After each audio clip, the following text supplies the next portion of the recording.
বাসার পেছনে প্রেমিকের মরদেহ, মাসহ প্রেমিকা আটক। ময়মনসিংহে প্রেমিকার বাসার পেছনে পড়েছিল প্রেমিকের মরদেহ। তার গলায় পেঁচানো ছিল প্যান্টের বেল্ট।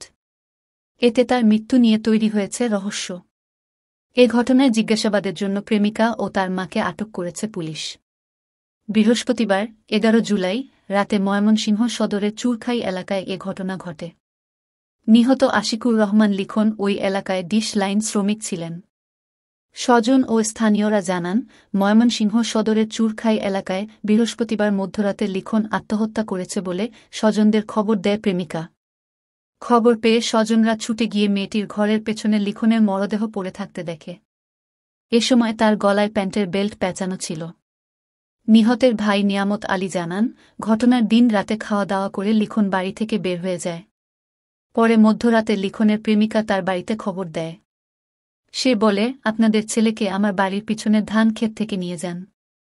এমন খবরে লিখনের স্বজনরা প্রেমিকার জানালার পাশে ধান ক্ষেত থেকে উদ্ধার করে হাসপাতালে নেয়ার পথে লিখন মারা যান। তাকে পরিকল্পিতভাবে হত্যা করেছে বলেও দাবি করেন তিনি। তবে প্রেমিকা জানায়, রাত 11টার দিকে দেয়াল টপকে তার শোবার ঘরের কাছে আসে লিখন। এ সময় লিখন তাকে বিয়ের কথা বললে সে অস্বীকৃতি জানায়। এতে ক্ষিপ্ত হয়ে জানালার গ্রিলের সঙ্গে বেল্ট প্যাঁচিয়ে ঝুলে পড়েন। কিছুক্ষণ পর লিখনের কোনো সাড়া শব্দ না পেয়ে দা দিয়ে বেল্টটি কেটে দেয় এবং তার পরিবারকে মোবাইলে বিষয়টি জানায় মেয়েটির পরিবার। এ ঘটনায় জিজ্ঞাসাবাদের জন্য প্রেমিকা ও তার মাকে থানা হেফাজতে নিয়েছে পুলিশ।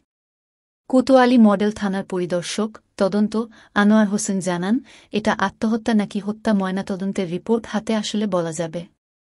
তবে এই ঘটনায় তদন্ত কার্যক্রম চলমান রয়েছে এবং মরদেহ ময়নাতদন্ত করে নিহতের স্বজনদের কাছে হস্তান্তর করা হয়েছে।